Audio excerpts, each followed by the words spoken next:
Shalom, jemaat yang dikasihi dan mengasihi Tuhan. Kita bersyukur kalau hari ini Tuhan masih memberikan kita berkat-Nya, sehingga kita boleh ada sebagaimana kita ada. Saat ini kita akan belajar satu kebenaran firman Tuhan di dalam Injil Matius. Injil Matius pasalnya yang ke-9, ayatnya yang ke-35 hingga ke-38. Belas kasihan Yesus terhadap orang banyak. Demikianlah Yesus berkeliling ke semua kota dan desa. Ia mengajar dalam rumah-rumah ibadat dan memberitakan Injil kerajaan surga, serta melenyapkan segala penyakit dan kelemahan. Melihat orang banyak itu, tergeraklah hati Yesus oleh belas kasihan kepada mereka, karena mereka lelah dan terlantar, seperti domba yang tidak bergembala. Maka katanya kepada murid-muridnya, "Tuaian memang banyak, tetapi pekerja sedikit. Karena itu mintalah kepada Tuan yang empunya tuaian, supaya ia mengirimkan pekerja-pekerja untuk tuaian itu." Amin. Mari kita berdoa.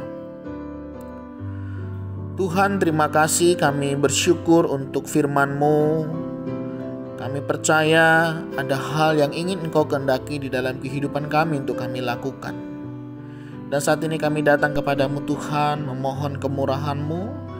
Kami memohon untuk kami boleh mengerti apa yang menjadi isi hati-Mu bagi kami.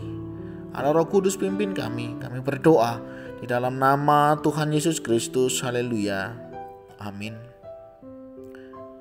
Saudara yang mengasihi dan dikasihi Tuhan, satu bagian firman Tuhan yang barusan kita baca mengingatkan kepada setiap kita untuk kita boleh belajar daripada teladan Tuhan Yesus. Hari ini kita mau belajar satu karakter Tuhan yang boleh menjadi teladan buat kita. Apa itu saudara? Yaitu keteladanan di dalam memperhatikan orang lain. Yesus sebagai gembala yang luar biasa, Dia terus memperhatikan setiap domba yang dipercayakan kepadanya.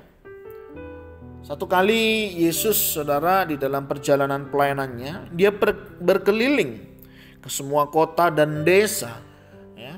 Jadi dalam pelayanannya Dia tidak terbatas di satu tempat. Dia melayani cukup luas. Hal ini mau mengingatkan kita bahwa pelayanan kita juga sama, saudara, tidak terbatas. Tidak hanya di dalam gereja, melainkan juga dimanapun saudara berada hari ini. Entah itu di pekerjaan, entah itu di rumah atau keluarga, atau di tempat-tempat di mana hari ini Tuhan tempatkan. Karena tidak secara kebetulan saudara, posisi saudara, tempat saudara hari ini saudara ada. Karena Tuhan mau setiap kita berkarya dimanapun Dia tempatkan. Karena tidak ada satu pekerjaan, tidak ada satu tempat yang secara kebetulan Tuhan berikan kepada setiap kita. Nah, Yesus, saudara, Dia berkeliling ke semua kota dan desa. Apa yang Dia lakukan, saudara? Ia mengajar dalam rumah-rumah ibadat dan memberitakan Injil kerajaan surga. Nah, saudara, bukankah kita juga demikian? Kita dipertemukan dengan banyak orang, kita dipertemukan dengan orang-orang yang ada di sekitar kita. Dan di sana mereka akan melihat kita sebagai kitab yang terbuka. Sehingga itu menjadi satu kesempatan untuk kita boleh menyaksikan iman kita kepada mereka. Dikatakan ia mengajar dalam rumah-rumah ibadah dan memberitakan Injil kerajaan surga. Setiap kita, saudara, ketika kita sudah dimenangkan, sudah menjadi miliknya, menjadi bagian kita untuk menyaksikan karyanya di dalam hidup kita. Memberitakan Injil, mengajar, tidak harus menunggu panggilan, karena setiap kita ketika menjadi anak Tuhan, menjadi milik Tuhan, secara otomatis kita punya tanggung jawab, kita punya bagian di dalam hidup, yaitu untuk memberitakan Injil. Bagaimana kita memberitakan Injil itu? Beritakanlah apa yang saudara alami. karya Tuhan di dalam hidupmu. Ada orang yang mengalami letih, lesu, kehilangan harapan. Sampaikan berita sukacita firman Tuhan. Firman Tuhan itu manis seperti madu, saudara. Dikatakan di sini, saudara, melenyapkan segala penyakit dan kelemahan. Bagaimana kehadiran kita hari ini? Mungkin kita tidak bisa menyembuhkan, saudara, tetapi mungkin kita bisa berkata-kata, kita bisa berdoa, kita bisa memberikan hal-hal yang positif, sehingga kehadiran kita boleh menjadi berkat. Demikian juga Yesus melihat orang banyak itu, tergeraklah hati Yesus oleh belas kasihan kepada mereka.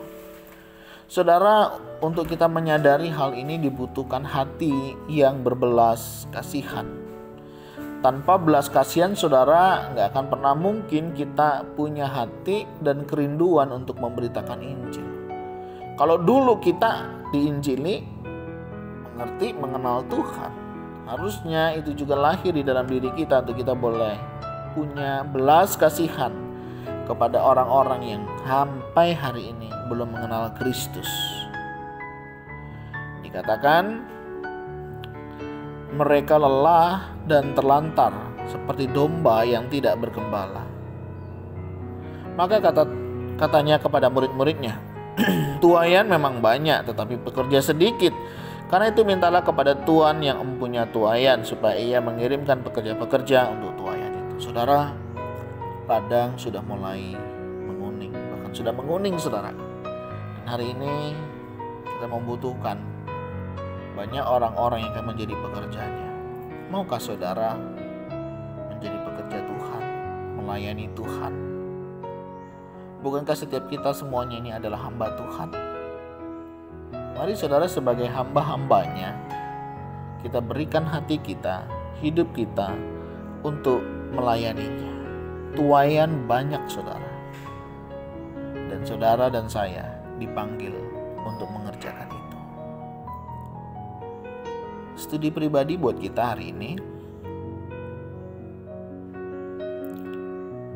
Kenapa?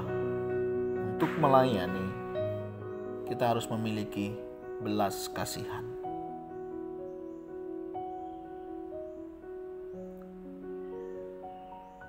Siapakah orang yang hari ini akan saudara bawa kepada Tuhan?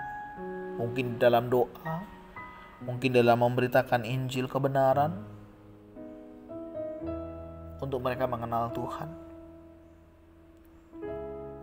Bersediakah saudara menjadi pekerja yang Tuhan panggil untuk melayani dengan profesi yang ada pada saudara hari ini? Mari kita berdoa. Tuhan, ajar kami untuk melihat, ajar kami memiliki hati-Mu, peduli akan orang-orang di sekitar kami. Engkau berkeliling dari kota ke desa. Biarlah kami juga boleh melihat lingkungan di mana kami berada hari ini. Berikan hati untuk senantiasa bersaksi memberitakan Injil-Mu kepada orang-orang yang kami jumpai. Melalui perkataan, melalui perbuatan, sikap hidup kami. Berikan kami hati belas kasihan ya Tuhan. Peduli kepada mereka yang membutuhkan Engkau. Dan biarlah kami membawa mereka kepadamu dan kami membawa Engkau kepada mereka. Dan biarlah Engkau yang menyatakannya. Berkati untuk setiap kami hari ini dalam usaha pekerjaan, kesehatan. Di mana Tuhan sudah tempatkan kami, biarlah kami juga boleh menjadi alat kemuliaan bagi nama-Mu. Biar kami menjadi saksi-Mu. Di dalam kami bekerja dan orang mengenal bahwa Engkau ada di dalam kehidupan kami, dalam kehidupan berumah tangga. Bila Tuhan juga melihat bahwa ada Engkau di dalam hidup kami. Tuhan, terima kasih. Kami mohonkan berkat-Mu atas kami untuk menopang dan menolong kami menjadi pelayan-pelayan-Mu yang siap melayani Engkau, membawa jiwa-jiwa dengan hati yang penuh belas kasihan. Bila berkat kasih karunia dan damai sejahtera menyertai, memberkati hidup kita sekalian. Amin. Shalom, Tuhan Yesus memberkati.